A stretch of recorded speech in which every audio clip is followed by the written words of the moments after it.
Rahmat sizlarga. Og'riqlar yo'q, yaxshiman. Igna bilan quduq qazish sizlarga aytilgan menimcha. Bemorimiz bizga nima bunaqa deganlarni hozir sizlarga tushuntirib beraman. Hayotiy hamma anamnezlarni yig'ib olganimizdan keyin qo'shimcha tekshiruv usuli bo'lgan.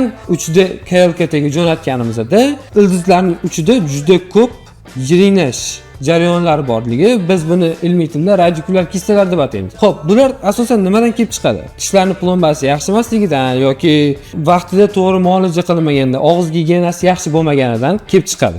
Aynan og'riyotgan tishlarini yaqinlashtirib ko'rganimizda, aynan ildizning mana shu uchki qismida yallig'lanish jarayoni kuchli ketayotgani va bir oy avval tushgan rentgenlar bilan hozirgini solishtirganimizda 2,5 barobar kattaligini ko'rdik.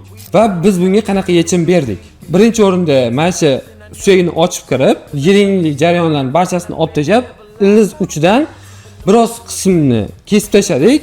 Kesib tashlaganimizdan keyin o'sha qismning o'rniga sun'iy suyak va gemostatik gubkalarni qo'yib chiqib ketdik. Va bemorimiz bizlardan xursand. Agar sizga ham shunday xizmatlar kerak bo'ladigan bo'lsa, bemalol bizga bog'lanishingiz mumkin.